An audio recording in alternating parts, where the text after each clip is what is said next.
Good evening everyone, and welcome to the Planning and Highways Committee meeting today, the 1st of June. And welcome to all our new councillors and new members to the committee, and also to the experienced ones. Right, so thank you all members of the public, councillors and officers who are joining us for today's meeting. Please be aware that Council is video recording this meeting and this will be uploaded to our YouTube channel. I would just like to highlight some key points of the meeting format. Please can I ask everyone to have their phones turned off or set to silent. The fire exits are via the doors out of the chambers and down the external fire stairs, or via the main entrance that you enter the building through. In the event of a fire, the lift should not be used. The assembly point is outside the Royal Mail Parcel Office on West Street. Please remain seated unless you are invited to speak or need to take a comfort break. The toilet facilities are out in the corridor you entered through. Members of the public are invited to participate in the meeting with the key points as follows. Public participation is limited to a maximum of 4 minutes per person and must be relating to an item of business on the agenda. As Chair, I will interject if needed to enforce this. For those looking to speak specifically about a planning or tree works application on the agenda, you will be invited to speak immediately before the committee considers that application. For those looking to speak on non-planning application business, you will be invited to speak during the public participation agenda item. Please raise your hand to show you wish to speak, and I will invite you to speak.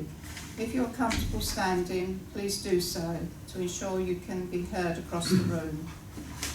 You do not need to state your name when you start speaking if you do not wish.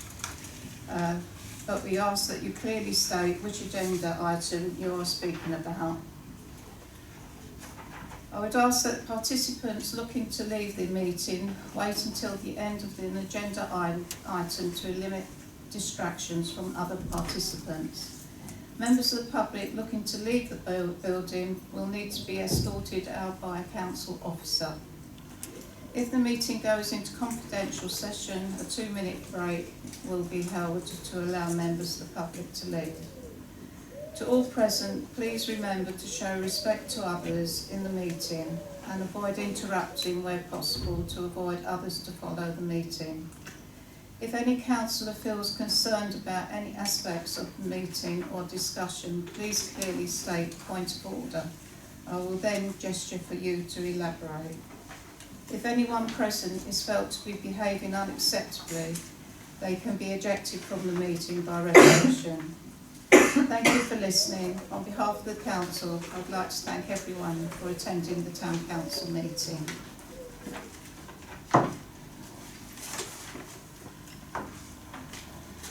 Thank you. So we proceed to agenda item 1, apologies for absence. Thank you, Chair. Good evening, everybody. There are no apologies. All councillors are here. Thank you.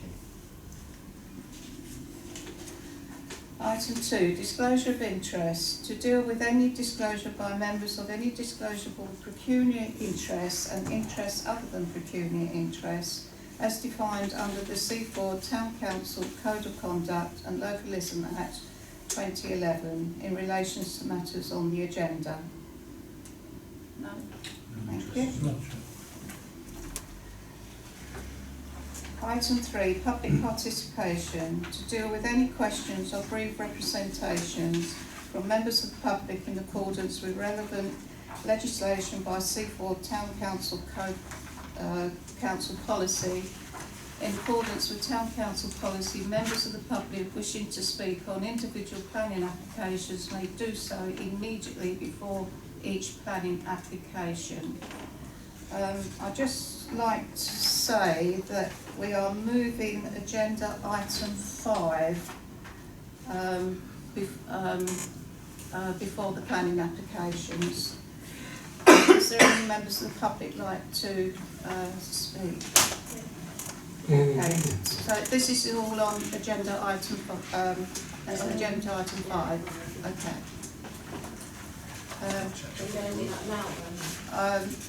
As you're at the council, I take you last. Oh, right. So we can have members of the public first, please. Good evening, I'm Andy Shields. I sent a note through for the committee which was offering some views about why the council should support the tree protection order for the Crouch. I just wanted to speak very briefly to this. 6 points really. The first is about the history. The tree protection order was requested by at least 4 local residents. Only one of them ended up being taken forward by Lewis District Council for whatever reason, but I was one of the people who asked for a tree protection order. I asked for a tree protection order because of what was happening in the Crouch, and this time last year there was in principle permission for an 8-foot high fence. It didn't happen, but the request for the tree protection order was to try and stop the trees being damaged with ongoing development, because the football club's stated long-term goal is to level the pitch, because it's got quite a slope on it, and put a 4G pitch in. They don't lease it, they need the permission of Seaford Town Council to do that, and presumably do it in partnership with Seaford Town Council. But the levelling of the pitch could feasibly damage the trees, because quite a lot of earth would need to be shifted and drainage would change. So that was one of the concerns. In the paper presented to the council asking this committee to object to the tree protection order, it makes a number of points which I would offer a contrary view to. First of all, it talks about the guidance provided by central government, which is that one local planning authority shouldn't put a tree protection order in place and another local planning authority. It does acknowledge later on that Seaford Town Council isn't a local planning authority, but you know, Seaford Town Council isn't a local planning authority, so that guidance can't possibly apply. It also talks about expediency and defines expediency as necessary, and saying the guidance on tree protection orders should be that they are expedient, that they are necessary, that they are required to protect the trees. I would simply point to the history. We very nearly had an 8-foot high fence around the football pitch and the trees along the south side of the Crouch. The next logical stage of development would be the levelling of the pitch. That could put a very real danger on these trees being damaged or destroyed to enable that development to happen. Tree protection orders are introduced for, as I understand it, a 6-month period, and then they're either cancelled or they become permanent. There was a lot of talk in the paper about Seaford Town Council not being consulted prior to the tree protection order being put in place. I understand this is normal practice, and Seaford Town Council is just being treated in this respect like any other landowner. The report also states that Seaford Town Council works with a number of tree protection orders on property it owns or trees within Seaford. So for the life of me I can't understand why there'd be any objection by the council to another tree protection order. Maintenance work is planned, there's no cost associated with tree works or applications other than staff time at Seaford Town Council. So I just simply don't understand why the council would have a reasonable objection to another tree protection order. Thank you. Thank you. Yes, sir. Simon. Yeah. Good evening, Bob Goff. Some of you know me. Welcome to those councillors that don't. I'm just going to give you a quick history lesson.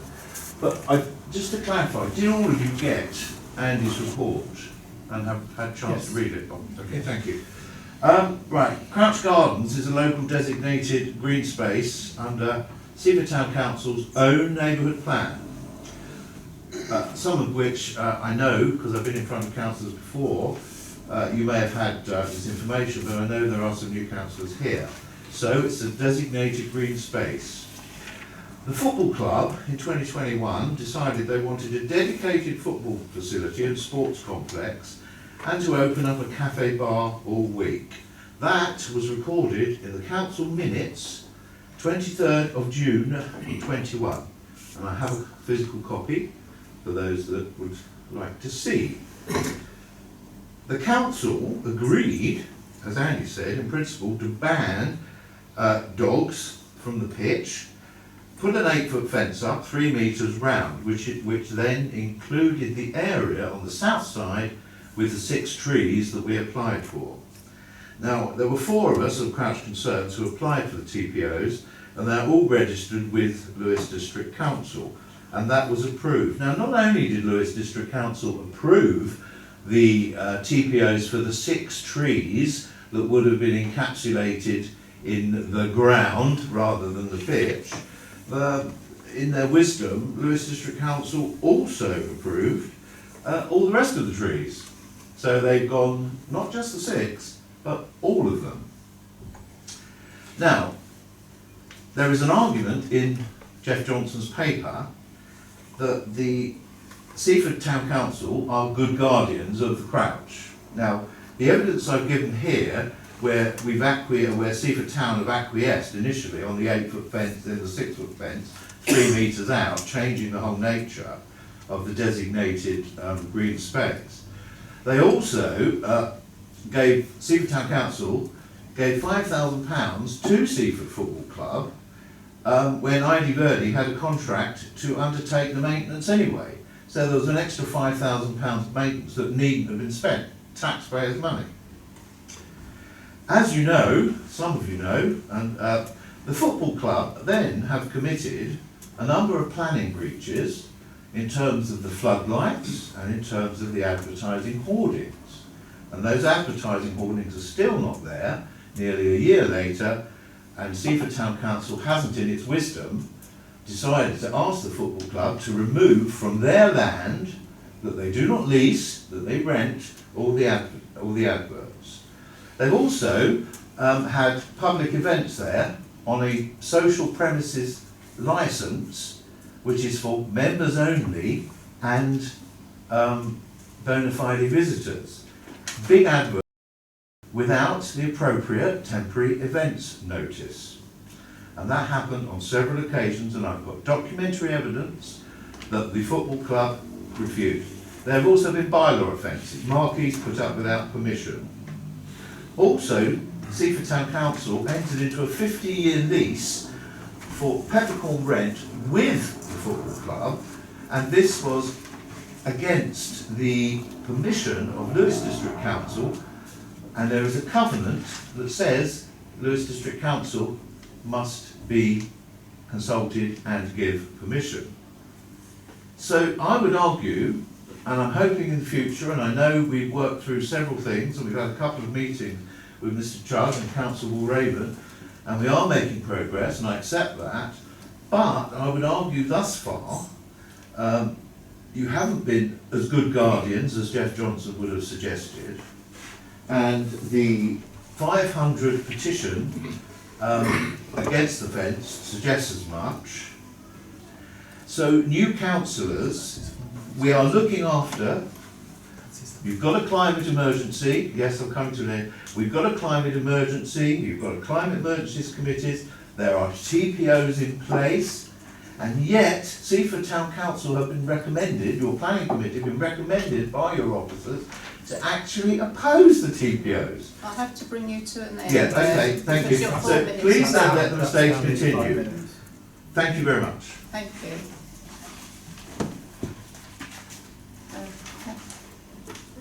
Yeah, Councillor. Hi, so most people will know me through one of 2 ways.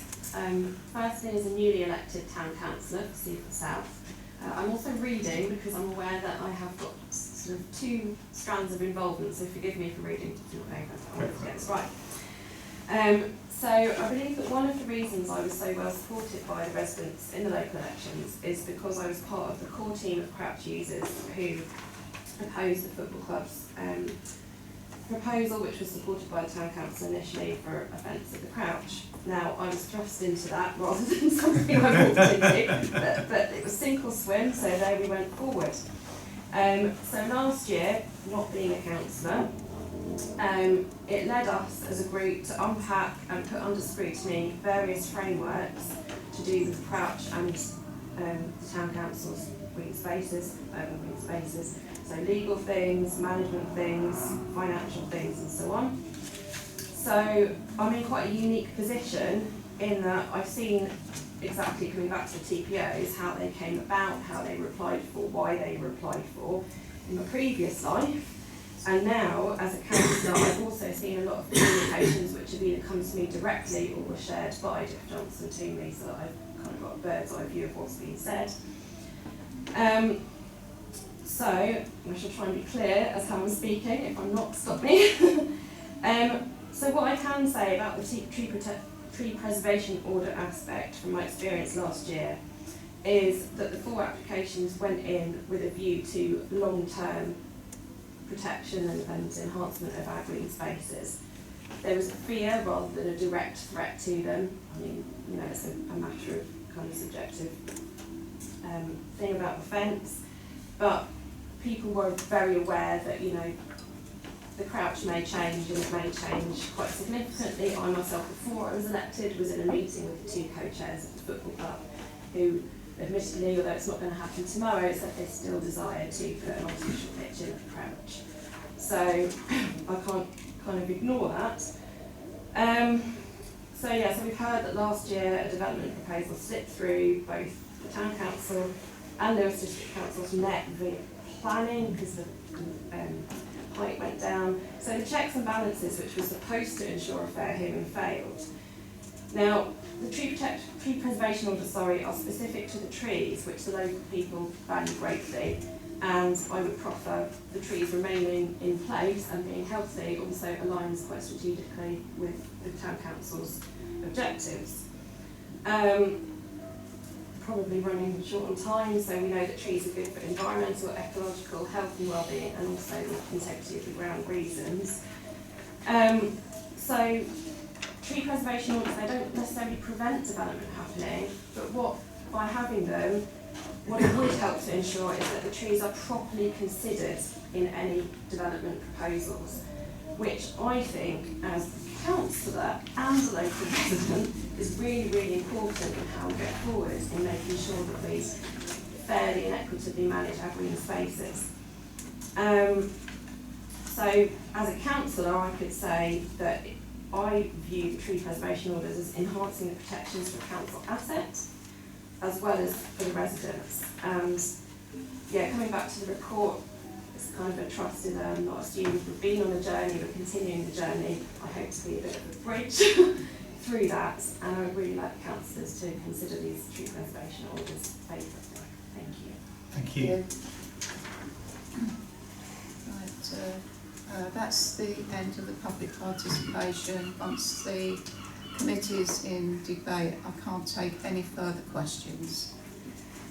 So, over to you, Tanker. Thank you very much. Good evening again, everyone. I want to start by thanking everyone for coming and taking the time and trouble to make your contributions, and also to the residents who have sent contributions to us, and be assured they have been circulated to members of the committee in advance of this meeting.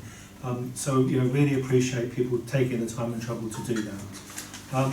And it's fair to say that when as Jeff's report, I think, shows you, when this TPO hit our desks, it put the Town Council in a very difficult position.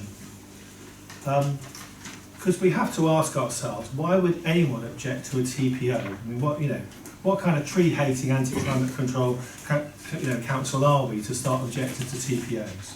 We work with lots of TPOs now and have no problems with the concept and the necessary working with Lewis District Council, although it's fair to say sometimes it involves greater bureaucracy, takes longer, and lots of the actions we have to take with trees around public safety and stuff have to be taken while we're still waiting for Lewis District Council to make the decisions, because otherwise the trees will fall over its heads, and we can't be, and obviously we have to work around that. we undertake regular tree inspections and we work with the local tree surgeon on all tree matters when we have to take any actions on trees. We look for things like dieback at the top of trees, canker at the base and broken tree limbs. So tree maintenance and tree safety, and therefore public safety, is a key part of our inspection officer's role, and he's doing that on a daily basis. We also work closely with Trees for Seaford on all issues relating to trees. They're a fantastic organisation, and we work through them in terms of any new trees and further tree development and getting more trees for the town. Quite a lot of the public comments were about a lack of trees in the town, and Trees for Seaford we work with to appropriately increase tree numbers where that's possible, although seaside towns can be challenging for trees as well. And as well as all the work we do with trees, supporting and protecting them, we also more generally take an ecological approach to our management of green spaces. For example, the golf course, where we deliberately developed a mixed landscape that best supports ecology, insects and local wildlife. So whatever was possessing our planning officer to write a report suggesting we object to this TPO, that would appear to be madness, wouldn't it? Okay, so let me try and explain what's going on within the report. The sentence that's causing the difficulty is the one that says the order being made because of the increasing risk of removal of trees due to the expansion of Seaford Town Football Club. As things stand, no expansion plans have been agreed by the council, so this is at the very least premature, and councillors would have to agree to any expansion of Seaford Town Football Club, which so far has not happened. So councillors making a decision this evening will be part of a council who would have to consider any applications for any expansion by the football club. And the problem this sentence faces is that if that sentence is left unchallenged, a lay person reading that will think, oh, Seaford Town Football Club is expanding. It says so in this TPO, the expansion of Seaford Town Football Club. In other words, it's a fact. It's already been agreed. Otherwise, it couldn't possibly be in this TPO. And we're chasing basically a misrepresentation, a misunderstanding of what the situation actually is. So Jeff's report is really saying that there are reasons why the council might wish to make sure this tree protection order is corrected. And the only way you can correct a tree protection order is to object to it. There's no other way of doing it. So the council, if it wants to have this basically mistaken TPO amended, has to object to it. And that's why the officer recommendation is to object. So we're not virulent climate deniers or tree destroyers, and as I say, we actually have a good track record of tree protection development that the council broadly should be proud of. And also, as we touched on earlier and has been mentioned, we recognise we're not saying we're against TPOs at all, but they do introduce extra bureaucracy into processes, which means they take longer and involve more decisions. So urgent actions to protect trees will actually be more difficult, rather than less difficult, with this type of order. So, as I'm sure we all understand, this whole situation, and specifically this TPO and how it is worded, puts our councillors in a very difficult position. Object, and the public will perceive this as a failure to protect trees and green spaces. And we would be presented as, as I say, a bunch of hypocritical tree destroyers, basically, if you object to this in the public domain. Fail to object, and this incorrect and arguably misleading TPO stands. So that's a real dilemma. So having explained the dilemma, I'm now passing over to you, Chair, for the discussion. I think we should understand the difficult position our councillors are in, and I think I can totally see either call being made and respecting whichever way this decision goes, given the difficulties that I've outlined this evening. Thank you, Chair. Thank you.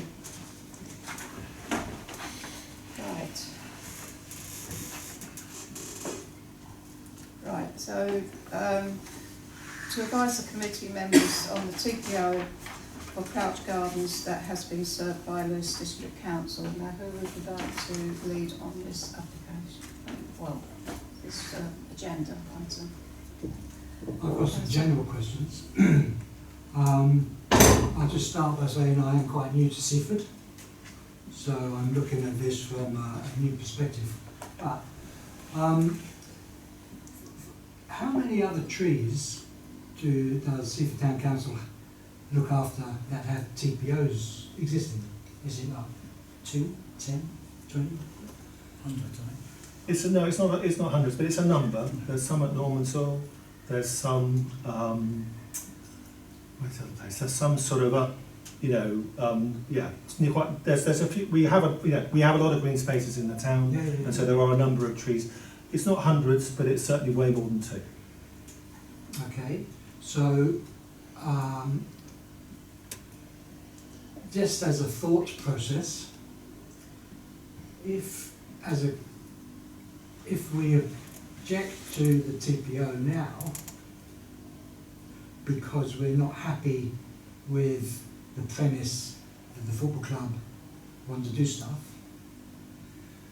that means it would become, in theory, it would become non-enforceable after 6 months. Could we then raise our own TPO as a town council, for which we have the correct premise in place? There's nothing to stop us doing that, isn't there? So, and that would support all the good words about looking after trees that the town council is. And if you have a number already of TPOs that exist, there must be a way of managing that in terms of your tree surgeon and how that tree surgeon stuff needs to be. I used to work as a tree surgeon actually. Councillor Canny, you know about Well, to these be things. fair, I was young, but I wasn't allowed anywhere near the saw. But, so that as a thought process is that would solve the problem that the town council have at the moment in terms of premise, but it would move forward positively with a tree preservation order and help the guys that have these concerns. Yeah. Thank you. Thank you, Councillor Cannon. Who else would like to speak on this? Councillor Clay. For the life of me, I can't really see that by granting tree protection order on these trees, that it would give the public the impression that Seaford Town Council is actually supporting development of the Crouch football pitch. I can't see that the public can get that impression. They could think it was a foregone conclusion. So I can't support refusal of not granting a TPO. Are you making a proposal? Yes, I suppose I could do. How would you word this? Support the TPO. It's a county matter. Yeah. I support this tree protection order on these trees. Yeah. Okay, thank you. Does that find a seconder? Have we finished the discussion? No. We'll keep going. We've got a proposal on the table and it needs a seconder. Not at the moment, but we'll keep that. Who else? Councillor Olivia Hanneman had her hand up first. I think trees should be protected as much as you can, but I think, as has been said, this was done on the premise that the club was going to be expanded, which hasn't gone through, and as it says in the actual report here, that it will all has to go for full consultation, everything, before anything's done. But similar to what Councillor Buchanan has said, that could we then apply for this as town council ourselves for the TPO? Because then that way, that would mean the trees are protected for the town, but it's done without, if it was done with the premise that there's expansion coming on imminently, and it's not, because as it clearly says in here, nothing happens till it's gone through all prior consultation, public consultation, everything. So could we then apply? So do we have to wait? Can we apply for the TPO straight away? Or do we have to wait for this 6-month period? I think we'll probably have to wait, because as I say, the TPO as it is stand through its 6-month period. So we'll clarify that with LDC, but they may well come back and say you've got to wait till the end of the 6-month period. Right. Because obviously, as was said in public, this was done in October when there was all potential with the fence and everything, and of course that's not happening now. But so yeah, we could still put as a town council, we're going to say we could maybe make that as a motion that we will do a TPO. So we've actually got it written as a motion that that's what we're going to do. Yeah. Okay. And that's a recommendation. Okay. Okay. So we've got two We've got proposals on the two table. proposals on the table. Councillor Richard Honeyman. Thank you very much, Chair. Yes, I'd like to just add to what Councillor Lydia Honeyman said, actually, in the sense of when we're a bit more clearer to know what the football club really wants, and the town council, because it's a partnership on that bit of land, and remember the whole recreation ground is a partnership, then I think at that stage it would be easier to, and a bit more clarity with the whole members of the public, residents and businesses around the whole area. Then we applied TPOs at that particular time. I mean, for example, people think TPOs do give protection, but I mean, we've got another application like where trees are basically falling down there.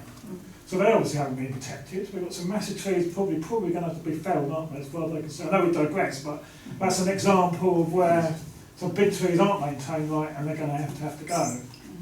So if the members of the public think it just gives all this protection, in my eyes it doesn't, it just delays things. That's blaming me at the moment. Thank you, Chair. Thank you. Sorry, can I just add something to that, which doesn't necessarily agree with it? From what I can understand, what the football club was proposing wasn't actually going to damage the trees.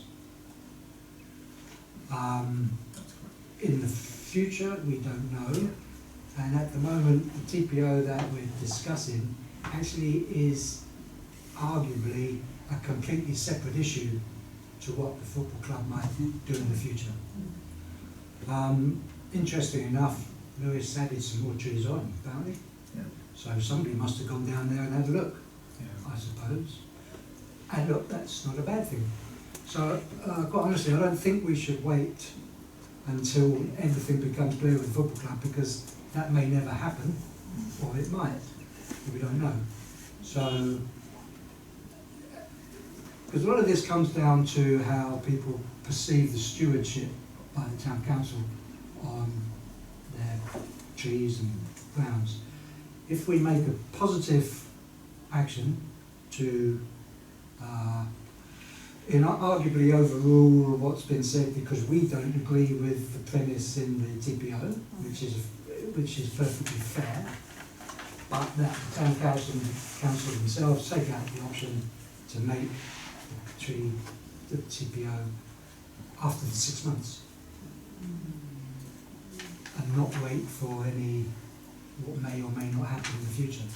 And then I think that keeps everybody happy. So. Councillor Bond, has she ready to speak? Yeah, thank you, Chair.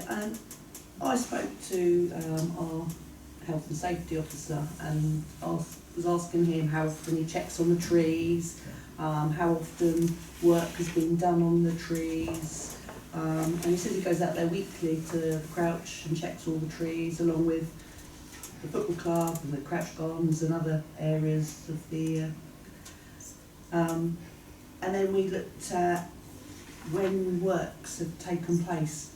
So there was 4 invoices that were where they had to get the tree surgeon to come out, which was September 21, October 21, November 21, and then November 22, when work actually needed.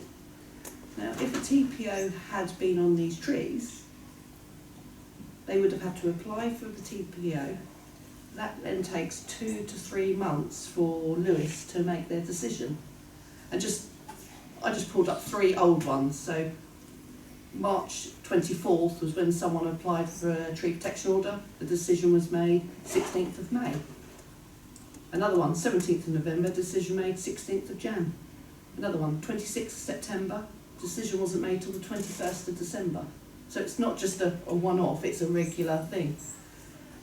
So if he goes and checks, he then has to apply, and it could be 2 to 3 months, to then get the tree surgeon to come out and carry out any remedial works that's needed. Now, if it was for, like, the storm, because one of the trees was lost into the storm, that was removed virtually straight away. With a TPO, you'd have to then wait, if it was only big limbs hanging down, then you'd have to close off half the gardens for safety reasons for the public. So there is that other side of, yes, we want to protect our trees, that's great, but what is the knock-on effect and the cost effect and the public safety aspect of that down there as well? So it is weighing up both, but I do appreciate this, the wording on this TPO we can't actually accept. But we do need to look at the bigger picture of whether the council should have TPOs on our trees, bearing in mind they are healthy. And as Councillor Honeyman said, that we are looking at one on the applications tonight where they've just haven't been looked after. They are falling to pieces and things, and they're asking for all the trees to be removed now. So just because there's a TPO doesn't necessarily mean that they can't be applied to remove the trees anyway. So there is that bigger picture as well to look at. Councillor Honeyman? Yes, going on to that premise as well about trees, about having to put the applications to do work on them, the trees that are listed here predominantly would need the work to be done in the dormant period. Whereas if it's something like a cherry tree, which has to be done in the summer. So I think if you are doing planned works, you can plan when you need to do them. So you could apply for the TPOs in advance, because most of the work, unless it's an emergency work, would generally be done when the sap's dropped, which is the dormant period, which is generally between November and March.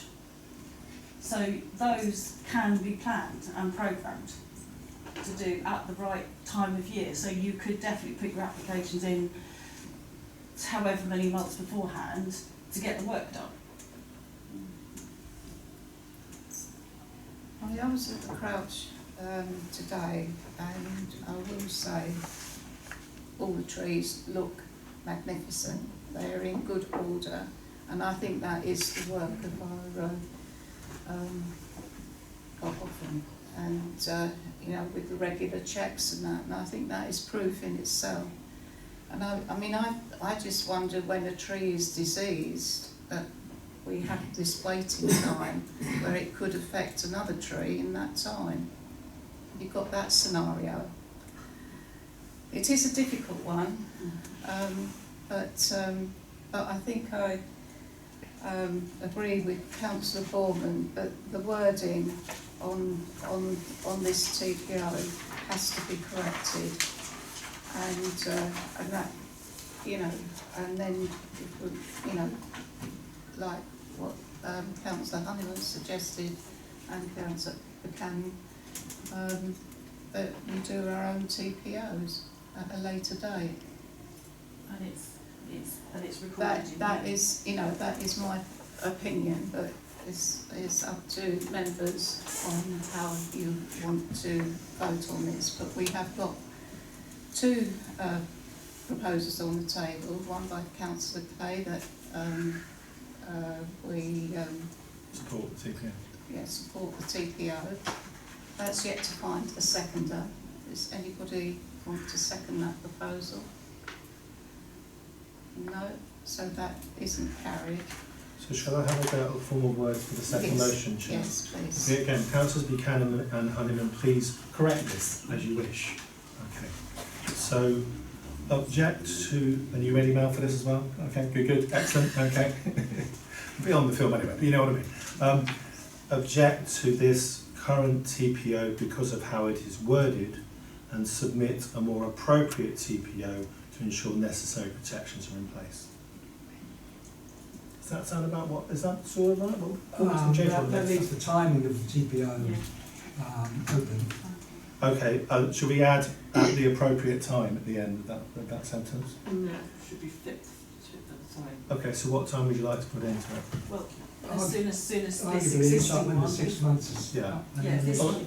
okay, as soon as we are able to at the end? Well, it says here that if it declines to confirm, the order will lapse after a period of 6 months from Okay. service on 21st of October. Yeah, okay. So we So need to it's- put it in there. So as soon as we're able to. Sorry.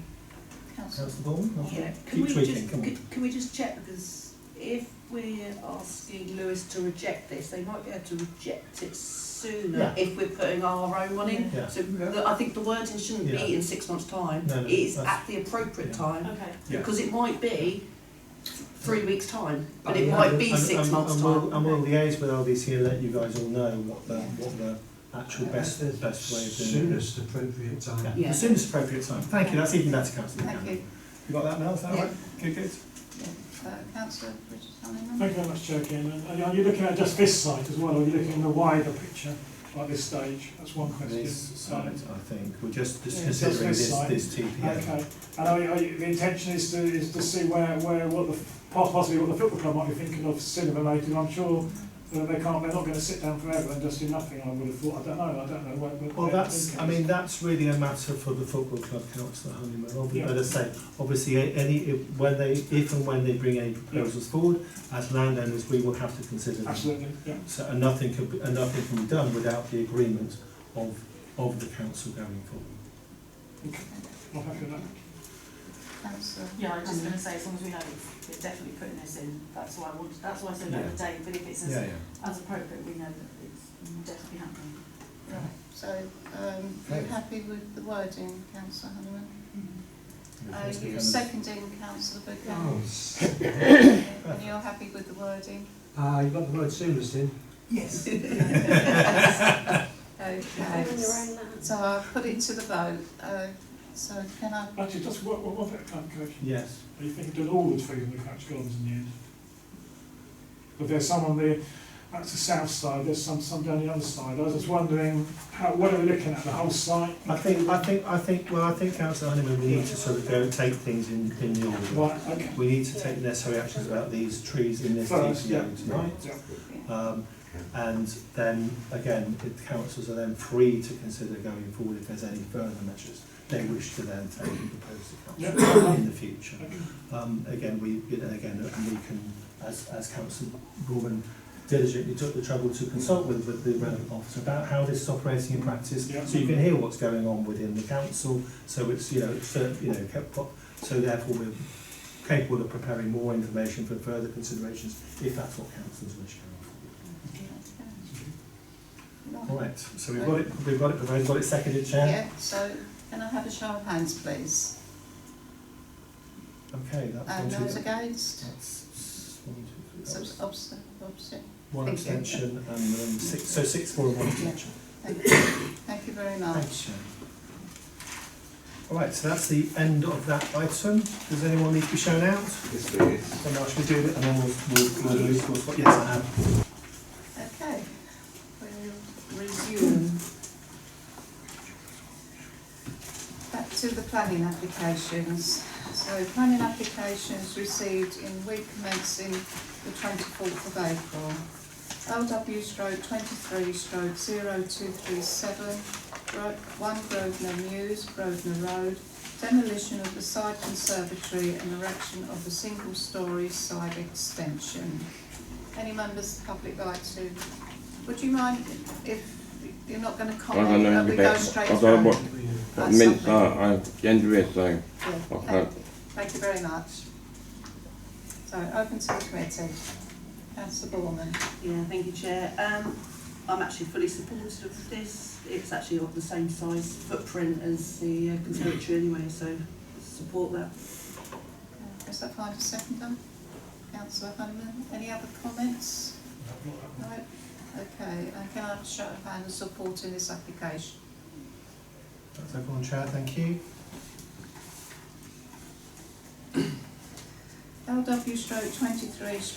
LW/23/0238, 65 Upper Belgrade Road, erection of dormer to the rear elevation with 2 Juliet balconies. Open to the committee.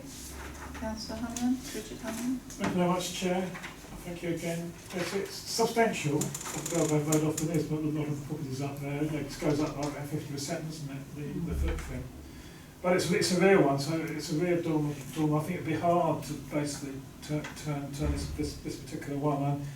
And I've often wondered about Juliet balconies. You know, it's more aesthetic because you don't generally use them, but I'd support it. But I'd see what the others got to say. Okay. Councillor Bourne.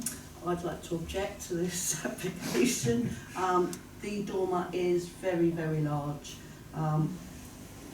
and it actually goes above the ridge height, and GBO4 of our neighbourhood plan does actually say that rear dormers have to be well off the sides, the ridge and the eaves of a roof, and this is actually bigger and taller. Only fractionally, but it is still taller than the ridge height, so you would be able to see the roof from the front. So I'm objecting on those grounds. Okay, thank you. Does that find a seconder?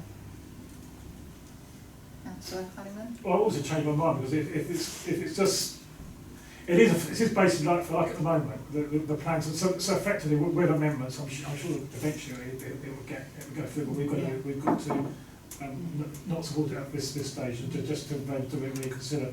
And I never liked Juliet balconies. They just seem a little bit. You can't really go out on them, can you? In that sense. No, the cosmetic. I know. Yeah. But can you put your washing You out can't there? object on that basis. Pretentiousness. Councillor Callum's quite right. I used to like my Juliet balcony. I mean, we had frosted windows and stuff, haven't we? Before. Get more air in, isn't it, really, into the room? Oh yeah, yes, more. Are you seconding? Yeah, absolutely. Okay. Yeah. Councillor Olivia Hanneman. Yeah, sorry, I was reading up about this was one that's got objections, isn't it? Yes. Whereas it said I find the proposed unsuitable. Well, you would have all read this anyway. So, and also the first floor is going from 10.55 square metres to 49.4. That's massive. Yeah. So I'm afraid I'm opting to object as well. Okay. Thank you. Any other Yeah, comments? just a comment on the neighbourhood. It was quite a long way away. It was diagonally down. And I suppose, yeah, it would be imposing no matter where you are. But I suppose it's just a comment about the distance between his garden and I see it's some gentleman, his garden and the applicant's garden. They're quite a long way away. As to how far do you accept that? He doesn't like it's overlooking everything. No. Because I think the garden is like that sort of garden there, and they're sort of looking that way. It's almost as if the neighbours think that it's a proper balcony that they could get out and put seating on rather than just a Juliet balcony. I think they've possibly got the wrong interpretation of it. Would you say from the plans that there's either overshadowing for the neighbours or loss of light? No, not there. Right, we've got an objection on the table by Councillor Hanneman that we object to the dormer with the neighbourhood plan GB4. Yeah. And was it something you should say? Or it was just the neighbourhood plan? I mean, what councillors were describing was the sheer scale, isn't it? It's the height of it. It's overdevelopment standards. It's a huge. As the councillor the was saying, density of it. 10 to 49 is not an extension; it's a whole new building. So, That's massive. so it's overdevelopment. And GBO4 because of the. Okay. I mean, it is a rear one, Joe, isn't it? So Yes. so in that sense, it's better than it being on the front because I think we would turn it around straight away, wouldn't we, if it was on the front? Yes. Okay, so can I have a show of hands of objecting to this application? Unanimous? Seven. Don't Don't have to.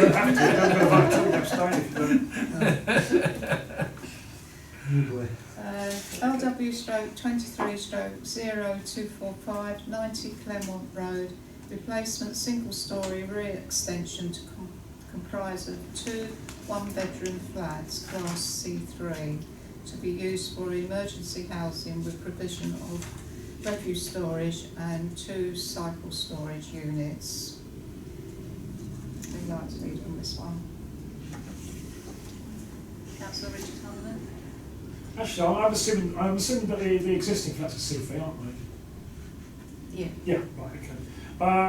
It's a big site, aesthetically it probably will improve it. I mean, you could argue it's slight overdevelopment, but then there's a need for this sort of housing. So, and we're in a town centre situation there. So, I think it would be hard to object to it on the highways and parking issue on that particular site. So I would support it. Yeah, we need emergency housing in the town, we know that. Only concern I do have is, I went past there the other day and they are narrow passages to get to the rear. Yeah. So when the demolition of that and then all the new materials to build this extension, I am concerned there could be damage to the main building or the neighbouring property, which has got their building is right on the border of the boundary. So that is my only concern of supporting this, but we do need this kind of accommodation. Seconding Councillor Richard Hanneman. Councillor Olivia Hanneman. Yeah, I was reading the report and I'm told it's not. There's a lot of residents who aren't very happy about this going ahead because, as they put here, you know, drainage, highway hazards, inadequate access, insufficient information, as also antisocial behaviour has been going on, but I'm told you can't do that as a planning issue. So I'm slightly torn on this one because I totally regret you need emergency housing, but there's enough residents around who listed a whole load of reasons why it shouldn't go ahead. So I'm torn, so I'm going to go for the newbie one, but I'm not sure how to play this one. Councillor Clare. Yeah, it's just to reinforce Councillor Boyman's point. Could we insist that the developers put in a construction management plan? Yeah. Yes, can do. Okay. Yeah, just.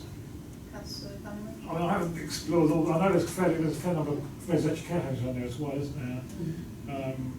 I'm not sure. Is there another access? It's not our, in that sense, it's not really our issue in a lot of ways, is it? Is there another access point they could use anywhere where they may go to? Just two sides. There's no way to get to each the side of other. the building. No. What's the other side of Back Cornwall? gardens. Or to the going down Surrey Road? Yeah.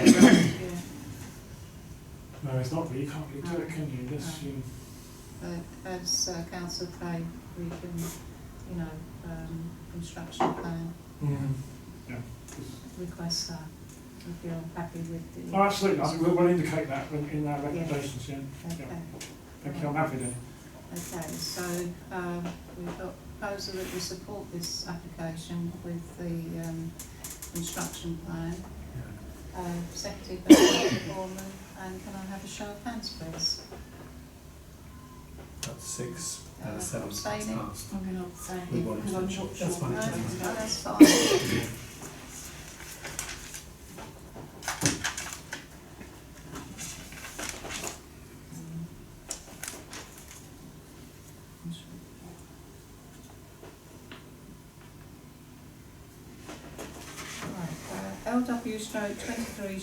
LW/23/0236, 1 Shepway Parade, Broad Street.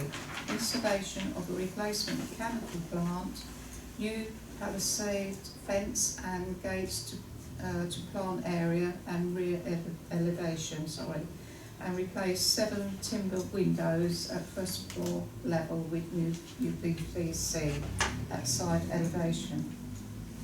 That's the co-op. Would like to lead on this one. Councillor Richard Hanneman. Thank you, again, essentially it's replacing the aircon unit, isn't it, in the units, within the co-op store, Yes. the local co-op store. I mean, I suppose I'm surprised they haven't mentioned noise issues. That's the only thing I was quite surprised. I mean, I'm not sure. Well, there's a lot of the shops around the back that have aircon units of sorts, and I'm just surprised it hasn't been addressed in any way. But as it's effectively updating, well, I can't see we can't really refuse it. So. No, and usually the more modern ones are quieter than the older That's what I was ones. going to say. Yes, so Yeah. I go back. I mean, sometimes this is not really. This is just an observation. Sometimes the back of Broad Street generally, sometimes a lot to be desired for the tiredness, but it's just how it is, isn't it? Yeah. It's an urban setting and it's a different lifestyle, isn't it? Although it's in the town conservation area, but because it is behind it, and I did look earlier today, and I find it's okay. And there's other properties with UPVC replacement windows. So yeah. So you're making a proposal? I'd support that. Yeah, absolutely. Councillor Bowen? Yeah, I'm happy to support that they're updating the area, and as you said, they're likely to be quieter than what they've got now, and actually UPVC windows like the properties have got will actually make it warmer and better for the residents living above, so quite happy to support. Okay. Any other comments? So can I have a show of hands of support in this application? Everyone, Chair, thank you. Planning applications received week commencing the 1st of May. LW/23/0269 Wickham, Fourth Hill, extension of existing dormer, 3 by roof lights to the side elevation and 1 roof light to the rear elevation. I'd like to lead on this one. Councillor, I think Councillor Hannigan just pitched in. You start this one. Flip a coin. Councillor Bournemouth, thank you. I was in two minds on this when I looked at it, because the existing dormer's at the front of the property, and we don't usually like enlarging don't usually like dormers at the front of the property anyway, let alone enlarging it. But looking at it, it's not huge and it's very similar to the neighbours. So I support that. The 3 roof lights to the side, I would actually just like them all to be obscured glass, because they are overlooking 2 properties in Station Road, and that would then lose the entire privacy of their garden. And yes, the roof lights, and yes, people go, well, it's only if they're standing there looking out would it be overlooking, rather than it's not a window. But if someone did stand there to look at the view across the bay, you would see straight into those gardens. So actually, I will support the application, but with obscured glass to the 3 side roof lights, because of overlooking of numbers 1 and 2. 1 and 2 Station Road? What is it? It's the one that's the first on the right, as opposed to the second, isn't it? 2 and 3, I think. So, 2 and 3, yeah. So that will be on the side. The side ones, Okay. Councillor Richard Hammond.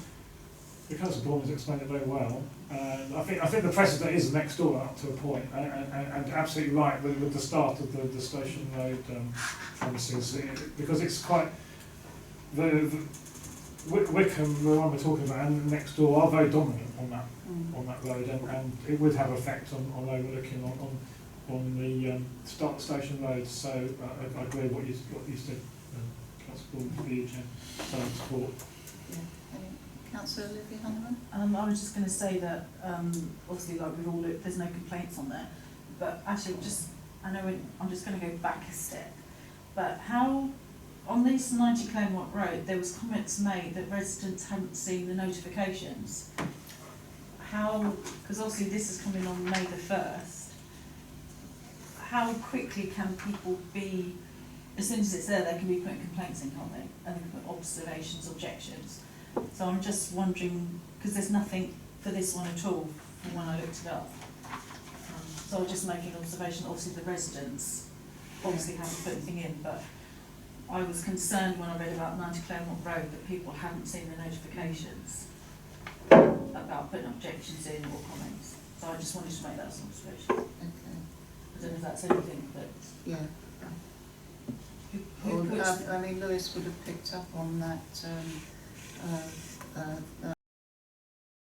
complaint from the well, they call them customers, don't they? yeah. So, yeah. Sometimes we'll extend the consultations and send letters to residents. Right. Okay. Excuse me, can we ask for that in terms of the, Sorry? can we ask for that to happen of Lewis District Council Yeah. as a recommendation Yeah. in terms of our, Okay. On The well, it was the previous Yeah, sorry. application, so It just we've reminded gone me that. past it. We've Yeah. sort of digressed a little bit. We'll go through it, it's the first meeting, so Yeah. we'll, thank you. we'll let you Yeah. do that, but obviously normally once a motion's been agreed, that's the end of the discussion of the Yeah. item. Yeah, sorry, that was me just remembering that was the point that was made by Yeah. Tracy. Okay, is that all right now? So Okay. complicate your minutes to a further. Sorry. Right, so we've got a proposal on the table to support this application, but with the roof lights to be obscured glass on the side only. The rear one's fine. Yeah, so, okay, and that was seconded by Councillor Hunman, Yeah, I'm happy with that, yeah. and can I have a show of hands, please? That's everyone, Chair, thank you.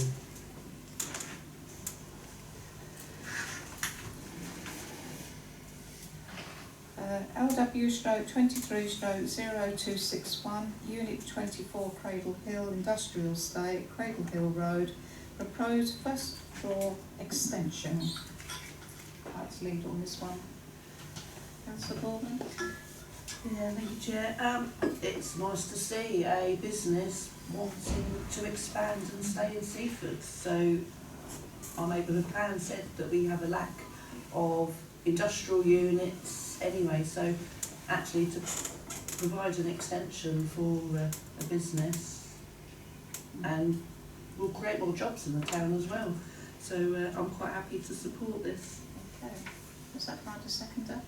Councillor Honeyman?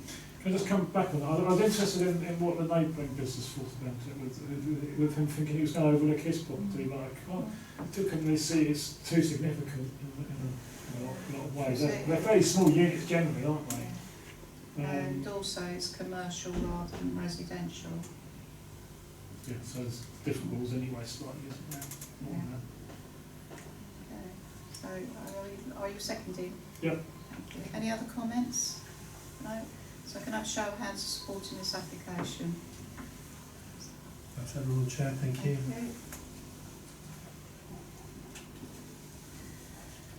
LW/23/0178, 13 Rodnell Road, demolition of side garage and erection of two-storey side and single-storey rear extensions with fenestrations alterations.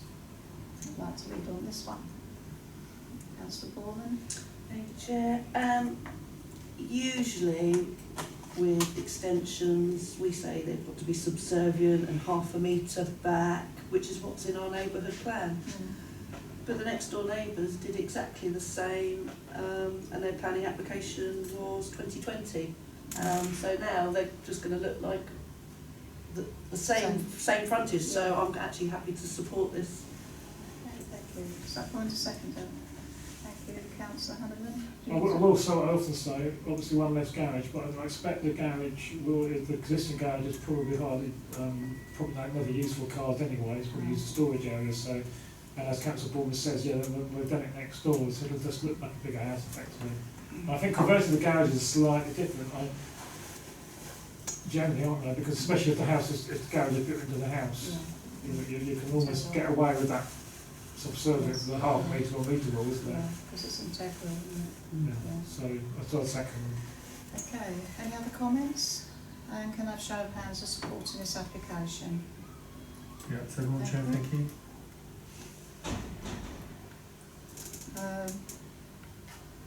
Planning applications received on the week commencing the 8th of May. There was none. So we move on to planning applications commencing the 15th of May.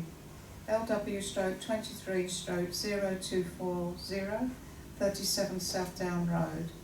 Demolition of existing two-storey dwelling and construction of a new two-storey dwelling house. Councillor Richard Hammond. Thank you again. Yes, I think it's interesting. I mean, we don't need to know the reasons why they want to do it. That's not material this issue. And in a lot of ways, I'm surprised if they obviously want a purpose-built home and that's effectively starting again.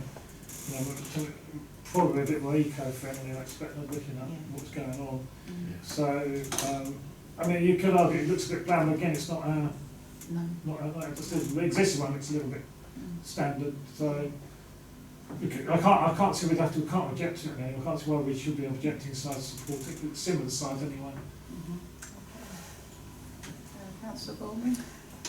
Yeah, it would have been nice if you're going to demolish and build a house and rebuild something to make it something that's going to be outstanding, something that could be great, rather than what they've done. But I don't know, that's not an objection that you can put in. So although I'm kind of happy to support it, I do have a query with regard to the ridge height, because it is over 8.5 metres high, and SEO3 of our neighbourhood plan says new builds must match the height of the surrounding properties. Now, sometimes in plans you'll have a plan with what they want to build and the neighbouring properties, but this one doesn't have that plan, which means I can't see whether it's a difference in the height. But over 8.5 metres to the top of the ridge height, I think is tall for that area. So although I will support it, I would like to flag it up with the council just in case that it actually does tower above and will then look out of place and in the road.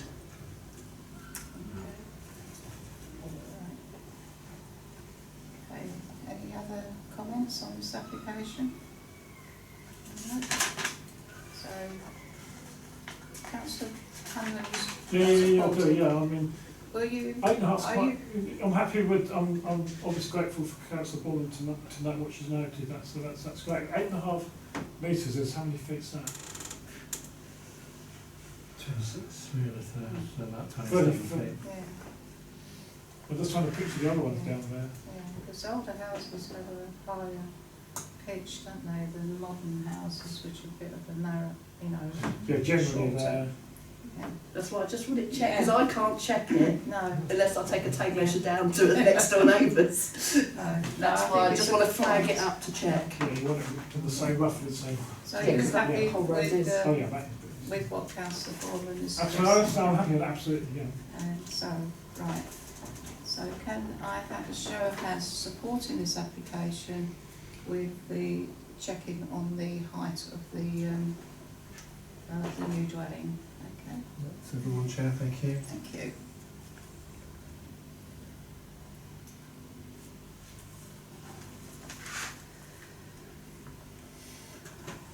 Right, County Council application.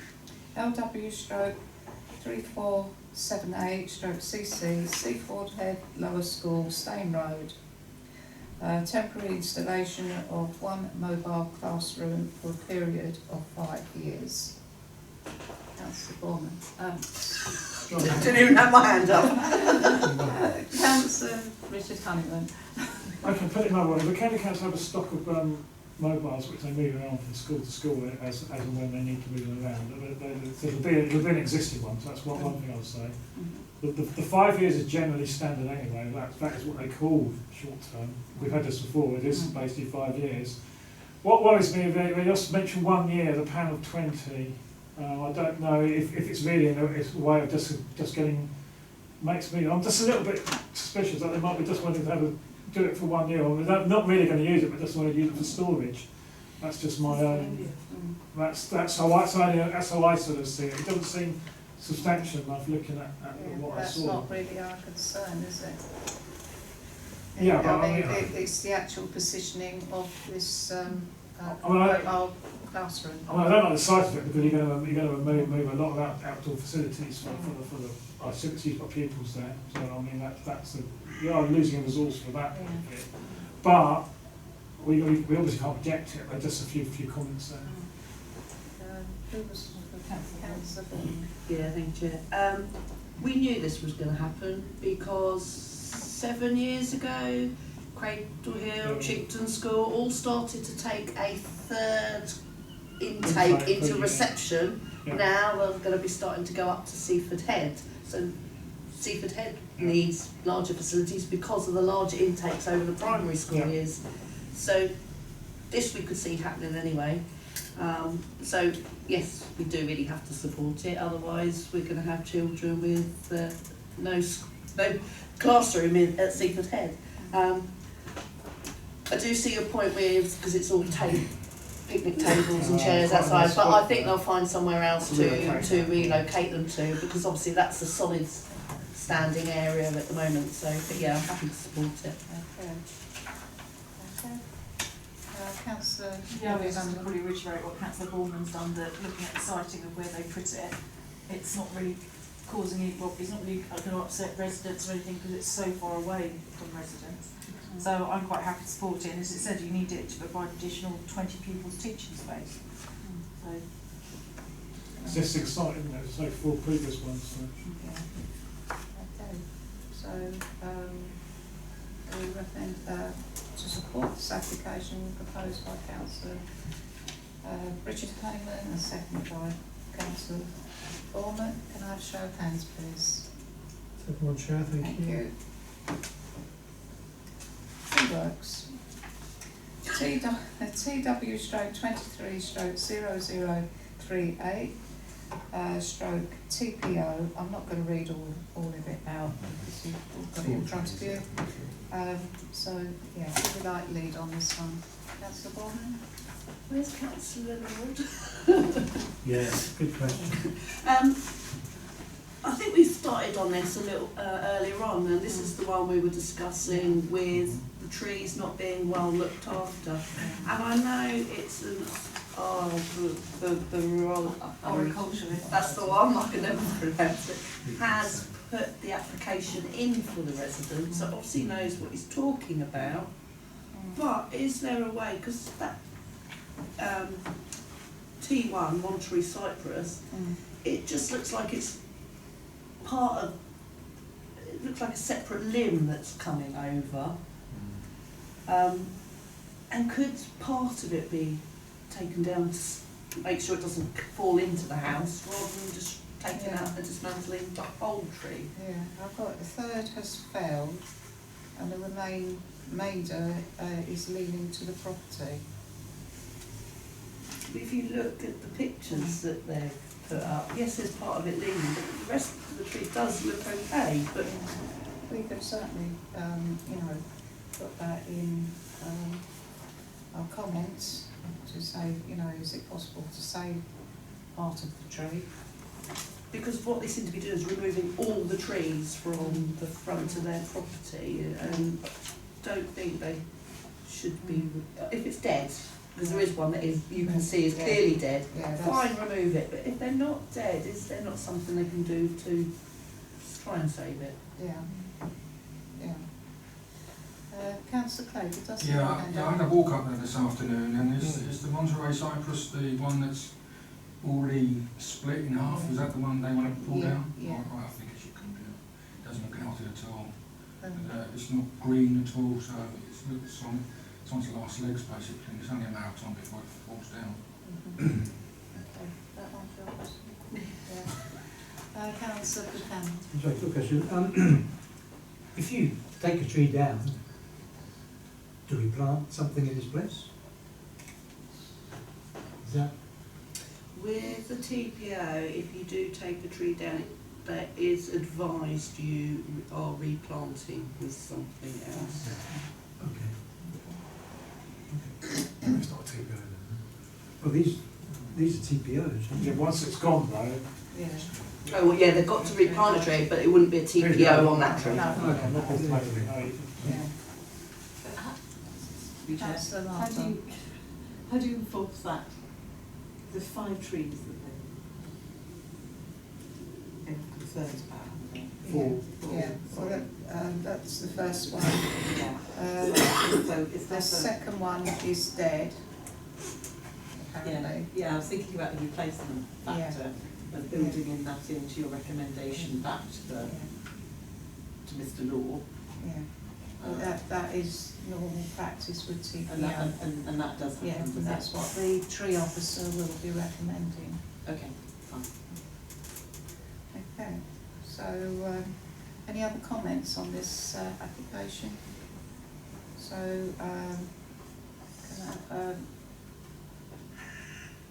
Councillor Hunman is... So are we supporting what's application. here, aren't we now? That Yeah. all, aren't we? Yeah. And seconded, who's seconding the application? Councillor Kay. And can I have a show of hands, please? Madam Chair, thank you.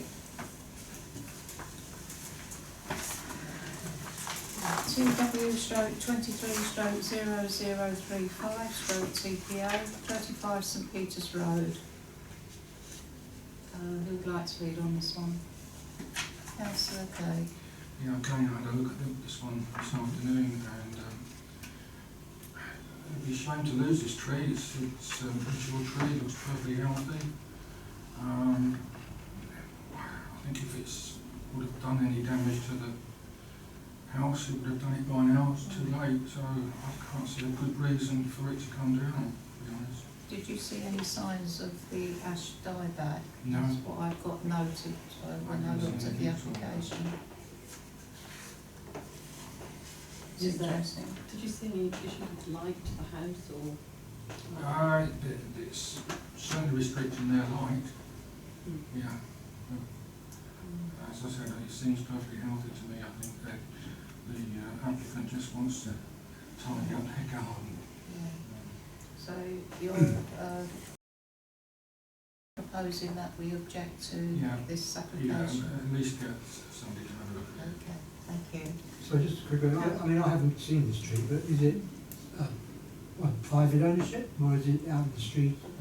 No, it's in their garden. It looks well looked after. You know, I've got this looks uniform growth. It doesn't seem to be leaning over anything. It's looks perfectly healthy to me. So I suppose the question is, who with the right technical knowledge made the recommendation? Well, it would be the, Aaron Bray Trees and Landscapes. yeah, So they wanted the garden landscape. the tree officer from LGC will go out and inspect it before he says yes or no. So this is the same guy that put TPOs on Crouch, so he's not trying to keep a tree for no particular reason, if you know what I mean. He must have a reason. Anyway, I'm just saying that. Councillor Olivia Hunman. Sorry, just saying for safety reasons, it could be, I mean, not so much the soil around here, but to do with soil heat and everything, when there's movement, and so it could be for that reason, so I haven't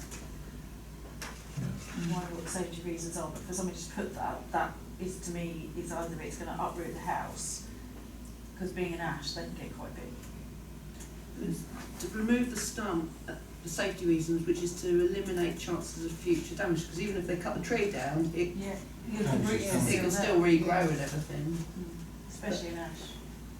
But I would like to second Councillor Clay's objection to this, to ensure that the tree officer goes and actually, is this just a cosmetic reason, or is there a real, especially when it says that it's got ash dieback? We're questioning that. Okay. So, we've got a proposal that we object to this application. Can I have show of hands, please? And those against? I would just say that if it were my house, I know. and I had a concern about a tree doing something to my foundations, so I would abstain from this, I think. Thank you. Yeah, okay, thank you. Okay, so that is supported, object. So we move on to agenda item 6, which is an update report.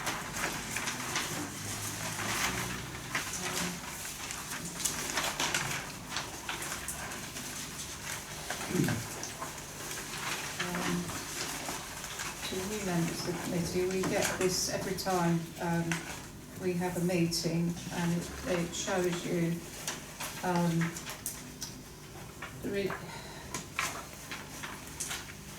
where the previous committee has objected or hasn't objected to an application, and Lewis has gone on in the same lines as us. And the one approved by Lewis District Council, 50 Kingston Way, we did object to that one, and which really surprised us actually. Indeed. Yeah. Even reading the officer's report, I was still Yeah. shocked that Yeah. they could come up with. Yeah.